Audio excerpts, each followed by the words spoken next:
টোনাটুনি কিন্তু এখনও ডিম পাড়েনি। ওরা এখনও কেন ব্রিডিং করছে না সেটা বুঝতে পারছি না। আমার নতুন পেয়ারটার ওপরে আমি কোনো ভরসা করিনি। আমি হয়তো ভেবেছিলাম ওরা এখন ব্রিড করবে না, ব্রিড করলেও অনেক দেরি আছে, করবে, কিন্তু টোনাটুনির ওপরে আমার ভরসা ছিল। এরা তো দেখছি ব্রিড এখনও করেনি, কেন করছে না বুঝতে পারছি না। ওরা কিন্তু সুস্থই আছে, কোনো প্রবলেম নেই, খাওয়া দাওয়া ঠিকঠাক করছে। আর আমি এটাও জানতে পারছি, কয়েকজনের কাছে শুনেছি যে পাশে আমার কুনুরটা রয়েছে, পাইনঅ্যাপেল কুনুর, ওদের চিৎকারে হয়তো এরা ডিস্টার্ব বোধ করে, সেজন্য হতে পারে। কিন্তু এর লাস্ট যে ক্লাসটা হয়েছিল তখনও তো কুনুর দুটো ওর পাশেই ছিল, তখন কিন্তু ওরা ব্রিড করেছিল। কিন্তু এবার ব্রিড ওরা এখনও করেনি, কেন সেটা বুঝতে পারছি না। তো যাই হোক, অপেক্ষা করে দেখি কবে ওরা ব্রিডিং করে। আর এদিকে পাইনঅ্যাপেল কোনুর তো এবার ব্রিড করেছিল, আমার বাড়িতে ডিমও দিয়েছিল বক্সের মধ্যে, 4টে ডিম দিয়েছিল মোট, কিন্তু একটা ডিম থেকেও বাচ্চা আসেনি। প্রত্যেকটা ডিমই নষ্ট হয়ে গিয়েছিল, কিন্তু একটা ডিম ভাঙা ছিল, হয়তো বাচ্চা বেরিয়েছিল আমার মনে হলো, কিন্তু বাচ্চাটা আমি খুঁজে পাইনি। সেটা আমি একটা শর্ট করে আপনাদেরকে দেখিয়েছি। এদের বক্সটা আমি বাইরে বের করে বক্সের ভিতরটা ভালো করে দেখেছিলাম, কাঠের গুঁড়ো দেওয়া ছিল ওর মধ্যে, সেটার মধ্যে আমি ভালো করে খুঁজেছি, কিন্তু কোনো বাচ্চা বা ডেড বাচ্চাও আমি দেখতে পাইনি। সেই থেকে আমি ওদের বক্সটা খুলে রেখেছি। আজ আবার বক্সটা নতুন করে দিয়ে দেব, বক্সটা পরিষ্কার করে রাখা রয়েছে। এর আগে 4টে ডিম দিয়েছে, কিন্তু একটা ডিম থেকেও বাচ্চা আমি পাইনি। আবার হাঁড়ি দেব, দিয়ে দেখব কি হয়। এই যে বন্ধুরা, আমার সেই সাদা ফিমেলটা যেটা ডিম পেড়েছিল হাঁড়ির বাইরে, খাঁচার মধ্যেই পেড়েছিল, কিন্তু ডিমটা নিচে পড়ে ভেঙে গিয়েছিল, সেটা আমি একটা ভিডিও করে দেখেছি। আর বাকি ডিমগুলো হাঁড়ির মধ্যেই পেড়েছে। একদিন চেক করেছিলাম, দুটো ডিম দেখেছিলাম, তো আজকেও আবার চেক করব মোট কটা ডিম পেড়েছে দেখব। ফিমেলটা অত ডিমের ওপর থাকছে না, ওর দায়িত্ব একটু কম, ও ম্যাক্সিমাম টাইমই বাইরে থাকে, কিন্তু মেলটা অনেক অ্যাক্টিভ, ও সবসময়ই প্রায় বসছে, দিনে রাতে সবসময় থাকছে। আর এর কাজই হলো একবার হাঁড়িতে যাওয়া আর বেরোনো। দেখুন বন্ধুরা, আপনারা যেমন দেখতে পাচ্ছেন, ও হাঁড়িতে গেল আবার বেরিয়ে এলো। এ কিন্তু কন্টিনিউ হাঁড়ির মধ্যে বসছে না। এখন ডিম দিয়েছে, ডিমের পরিস্থিতি কী সেটা পরে জানা যাবে, ডিম থেকে বাচ্চা আদেও আসবে কি না। তবে এর ওপরে তো আমি ভরসাও করিনি যে ব্রিডিং করবে। আমি যেটা ভরসা করেছিলাম আমার টোনাটুনির ওপর, টোনাটুনি তো ব্রিডিং করেনি এখনও, টোনাটুনি কোনো ডিমও পারেনি, কিন্তু ওরা কিন্তু হাঁড়িতে সময় দিচ্ছে অনেক সময় ধরে, কিন্তু ব্রিডিং করছে না। কেন করছে না সেটা তো আমি আগেও বললাম, হয়তো পাইনঅ্যাপেল কোনুরের চিৎকার চেঁচামেচির জন্য ভয় পাচ্ছে, তাই হয়তো এরা ব্রিডিং করছে না। তবে দেখা যাক কবে ব্রিডিং করে। এই যে বন্ধুরা, পাইনঅ্যাপেল কোনুরের বক্স, যে বক্সে ওরা এর আগে ব্রিড করেছে এবং ডিমও দিয়েছিল, কিন্তু ডিম থেকে একটা বাচ্চাও আমি পাইনি।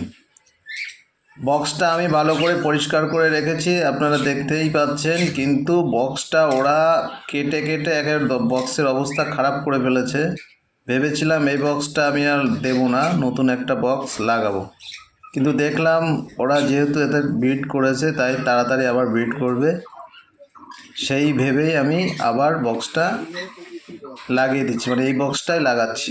দেখুন কিভাবে কেটেছে, কেটে বক্স তো একেবারে নষ্টই করে ফেলেছে, কিন্তু নষ্ট তেমন হয়নি, সাইডে একটু অর্ধেক কেটেছে, ফুটো ফাটা কম হয়েছে। এই বক্সটাই আমি আবার দিয়ে দেবো যাতে তাড়াতাড়ি রেজাল্ট পাওয়া যায়। আর দেরি না করে বক্সটা আমি তাড়াতাড়ি লাগিয়ে দিই, দিয়ে দেখি ওরা কি করে। এই যে দেখুন বন্ধুরা, আমি বক্সটা আগের যেমন পজিশনে ছিল ঠিক সেইভাবেই আমি বক্সটা সেট করে দিয়েছি।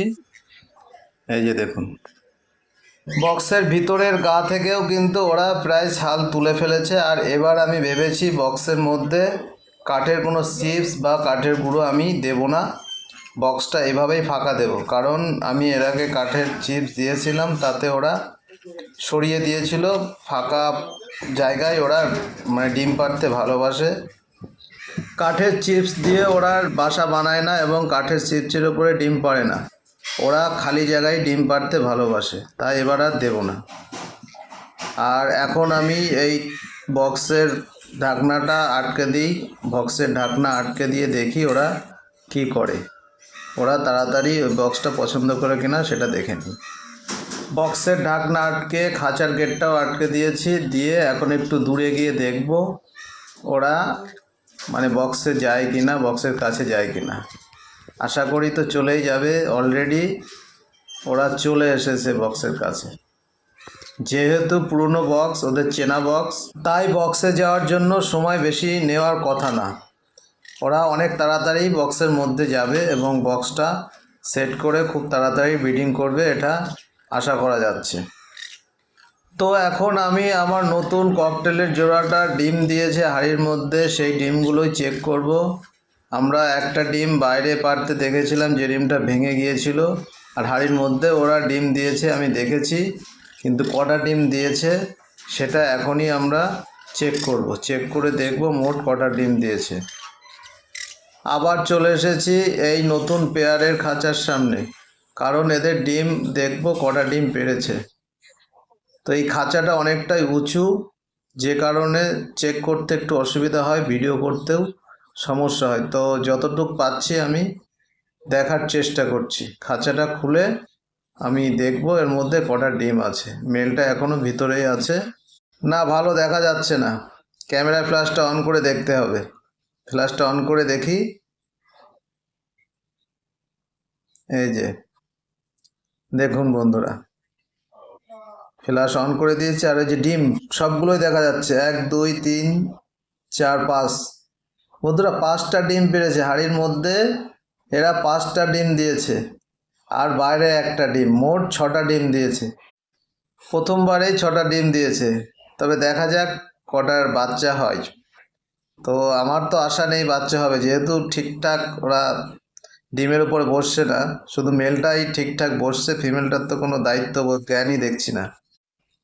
এদের থেকে একটাও বাচ্চা পাবো কিনা তারও কোনো নিশ্চয়তা নেই, যেমনটা আমার কনুরের ক্ষেত্রে হলো।